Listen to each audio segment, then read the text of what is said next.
आज हम आपको नेपाली लड़कियों की उस जिंदगी की हकीकत से रूबरू कराने वाले हैं जिसे सुनने के बाद आपकी रूह तक कांप जाएगी। आप ये सोचने पर मजबूर हो जाएंगे कि क्या इंसानियत इस हद तक गिर सकती है। किसी तरह से अपने फायदे के लिए हैवान इन बेगुनाह लड़कियों की जिंदगी से खिलवाड़ करते हैं।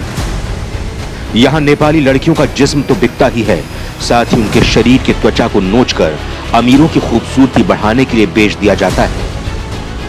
इसके बाद भी अगर कोई कसर बाकी रह जाती है तो उनके अंग तक बेच दिए जाते हैं, वो भी चंद रुपए के लिए।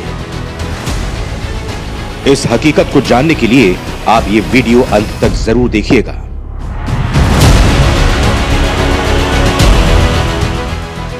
दोस्तों, हाल ही में एक नेपाली लड़की अपने जख्म से भरे शरीर के साथ गांव लौटी थी, जिसे देखकर लग रहा था कि उसे न जाने कितने जुल्म का सामना करना पड़ा था। लेकिन इतने घावों के बाद वो खुश थी क्योंकि वो उस नर्क से भाग कर आई थी जहां मौत से भी बदतर जिंदगी का सामना वो करती आ रही थी। अपने घर लौटने पर उसे अपने घावों का दर्द भी याद नहीं था। पहले तो लोगों को यही लगा कि शायद उसके साथ जबरदस्ती हुई है, लेकिन फिर जब उस लड़की ने अपनी कहानी बताई तो सुनने वालों के पैरों तले जमीन ही खिसक गई।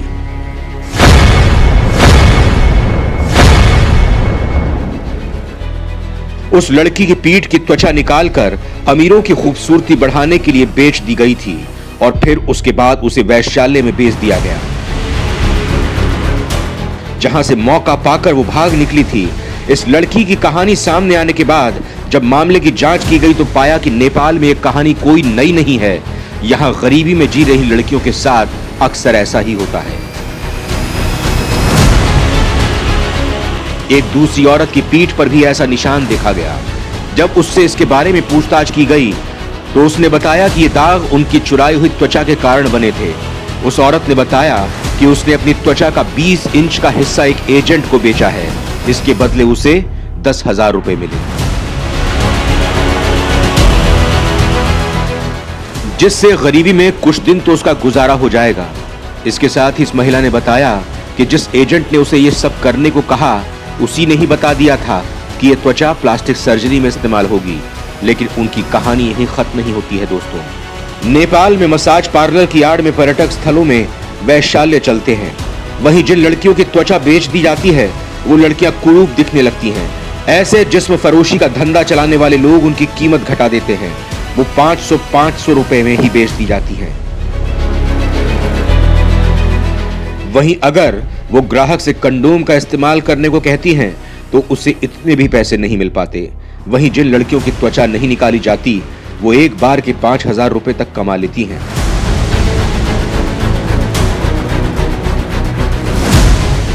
इस त्वचा का यह गोरख धंधा दिल्ली और मुंबई जैसे बड़े शहरों में काफी चलता है।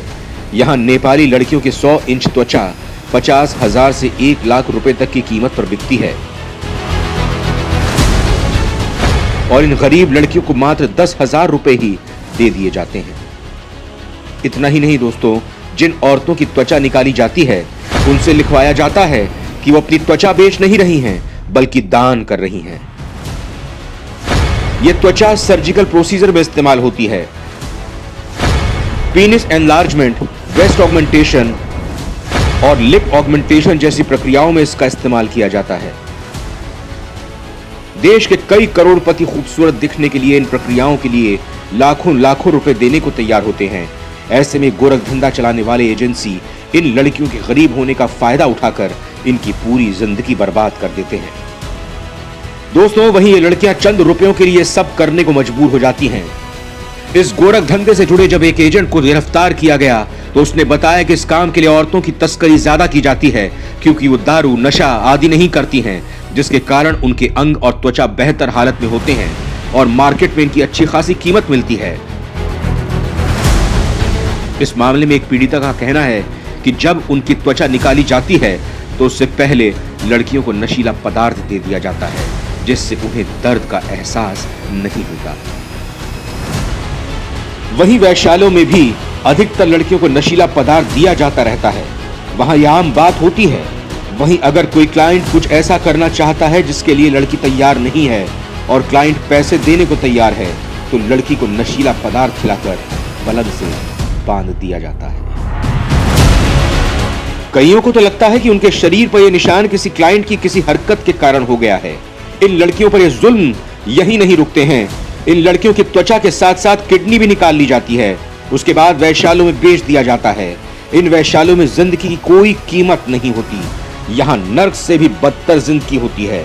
यहाँ काम करने वाली लड़कियां किसी से शिकायत करने नहीं जा पाती। जो लड़कियां क्लाइंट को खुश करने से इनकार करती हैं या भागने की कोशिश करती हैं, उन्हें मारकर गटरों में फेंक दिया जाता है और किसी को भनक भी नहीं लगती।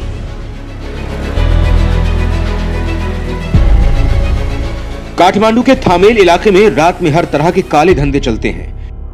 इसे देखते हुए उसे भारत के लिए मिनी लास वेगास या एम्स्टर्डम कहा जा सकता है,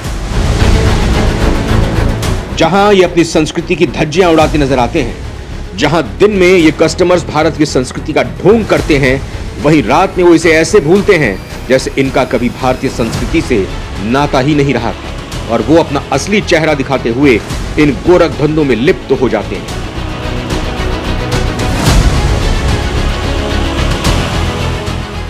जो सच में शर्मसार कर देने वाले होते हैं। ये दोगले चेहरे वाले सबके सामने भारतीय होने का नाज करते हैं, लेकिन जब ये दूसरे देश में जाते हैं तो उनका कुरूप चेहरा सामने आता है।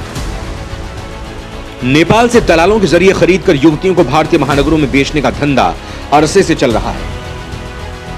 यहां से कई लड़कियों को खाड़ी देशों में बेच दिया जाता है तो बाकी को रेड लाइट एरिया और बंधुआ मजदूरी में धकेल दिया जाता है। सूत्रों का कहना है कि पहले दलाल बहाना बनाकर नेपाली युवतियों को फंसाते हैं, इसके बाद भारत लाकर उनको बेच देते हैं। यहां से इन युवतियों को खाड़ी देशों में भेज दिया जाता है। दोस्तों, मानव अंगों की तस्करी करना नेपाली कानून के अनुसार एक जुर्म है।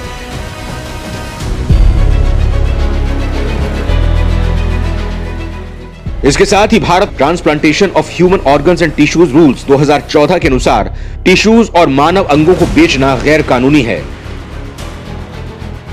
इस मामले में कानून के तहत कड़ी सजा भी तय की गई है, लेकिन यह गोरख धंधा चलाने वालों ने इसका तोड़ निकाल लिया और पैसे कमाने का इसे जरिया बना लिया है। इस कानून के मुताबिक ऐसा तभी किया जा सकता है जब डोनर रजिस्टर्ड हो, लेकिन फिर भी ये लोग कानून को साइड में कर देते हैं और नोट छापते हैं। ये स्किन डोनेट के समय एजेंट से लिखवाते हैं ये त्वचा बेच नहीं रहे बल्कि दान कर रही हैं।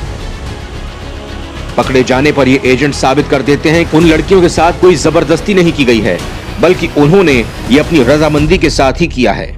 भारत और नेपाल दोनों देशों में फर्जी दस्तावेज बनाना कोई मुश्किल काम नहीं है। गिरफ्तार किए गए एक एजेंट ने बताया कि यूनिवर्सिटी में पढ़ने वाले स्टूडेंट भी नकली दस्तावेज बनाने में मदद करते हैं। ये एजेंट न सिर्फ किडनी बल्कि 30 से 50 हजार की कीमत पर अगले एजेंट को स्किन भी सप्लाई करता था,